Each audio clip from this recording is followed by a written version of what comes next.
Hi, everybody, and welcome to this channel, Freya's Crone. My name is Melody. For those of you who are new to this channel, welcome.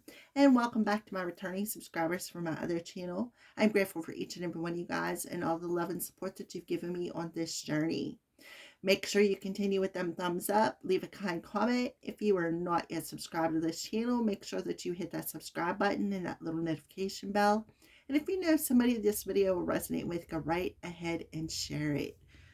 This video is for the star sign of Aquarius for this week of April 28th through May 5th. All right, so we have a new moon that is coming, Aquarius, which we're going to pull a card for. So the message that I got for you, Aquarius, is something is not as it appears. Open your eyes and see the silver lining of the old wound. You are worthy of receiving. So there could be something about maybe you don't feel you're worthy enough to receive some sort of a gift. And it's because of a wound that you have been carrying. And this wound is causing you to see something that is not as it appears. It's like a delusion, like an ego-based view of something here. All right. So we're going to go ahead and pull that new moon card for the Aquarius Collective.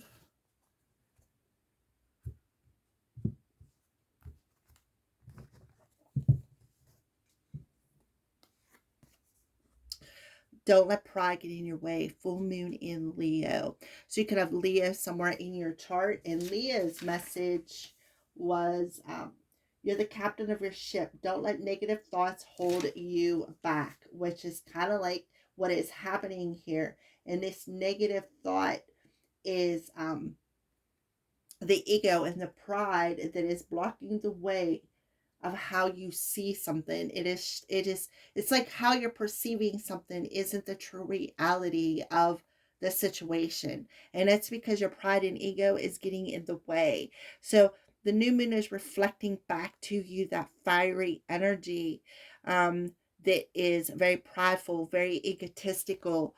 They're reflecting back to you that what you are seeing is not how it is.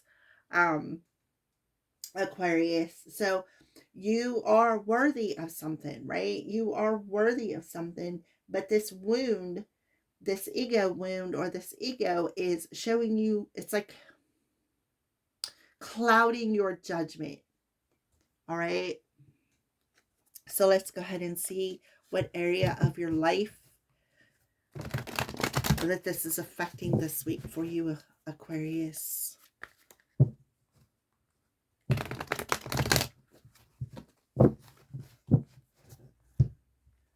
The Aquarian Collective. Oh.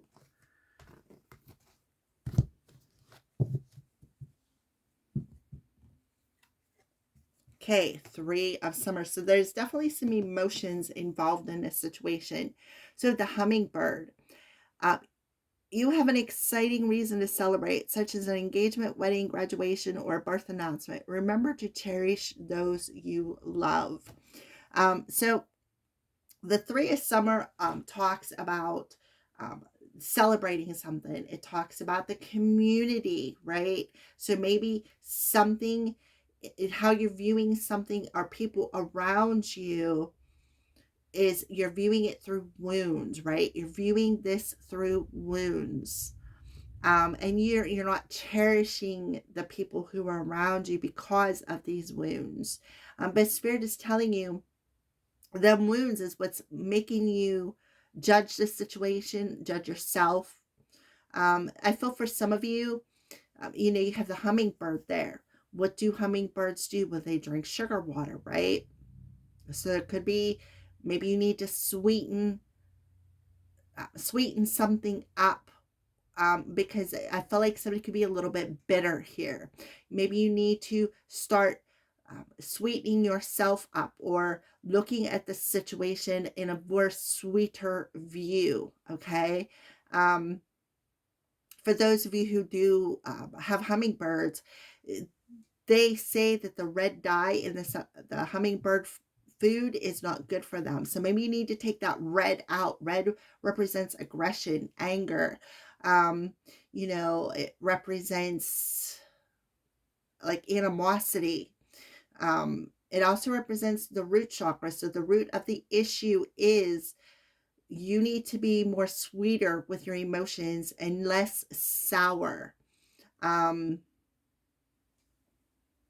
because something in your community is not as it appears.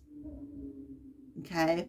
The Three of Cups often represents the people in your community. Invitations can represent third party situations as well.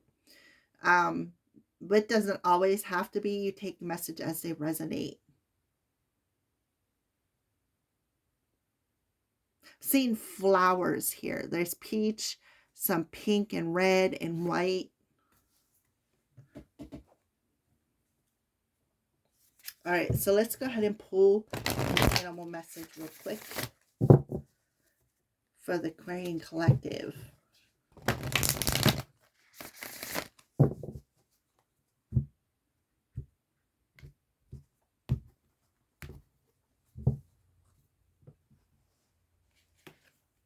Oh, we got two cards.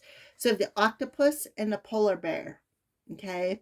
So the octopus, practice shape-shifting by altering your physical appearance and mannerisms. Stand up for yourself and speak truth respectfully and compassionately with no attachment to the outcome. So we're going to go ahead and put that there. The octopus. We'll talk about the octopus first.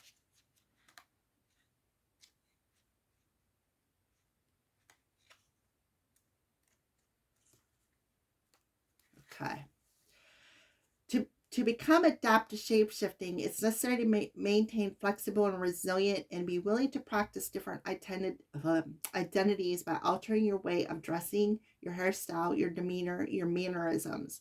Particularly focus on your body language and voice qualities. Experiment by first making small changes in any of these aspects and watch what happens. But as I was thinking or speaking that, octopus lives in water. You got water energy here. Summer represents water, cups. So there's a lot of watery energy around you. You can also become skilled in modifying your aura, the energy field around you, by intentionally contracting and expanding it. When you practice these things, sometimes even your friends won't recognize you. You can even get so good at camouflage that you become invisible to others. Everyone has numerous personas through which they operate, and you are no different. It's a matter of being conscious of those personas and modify them through the art of shapeshifting, just like actors do. Study other people and notice their mannerisms, clothing styles, and how they walk and carry themselves. Observe animals and their behaviors and try to mimic them. Developing this ability can help you more readily adapt to various situations you encounter, thus enabling you to deal with them more effectively. Let yourself be an actor in your everyday life and have fun with it. Just remember who you are at the core. All right, and then the key words are disguise, secretiveness, camouflage, solitude, evolvement, flexibility, regeneration, protection, intelligence, sacrifice, and efficiency. So it could be some sort of a secret that is in the mix here. When you express yourself from your heart in a place of power, it's an unbeatable combination. You don't need to growl or bully, nor do you need to fade into the background and deny yourself the opportunity to directly affect the situation.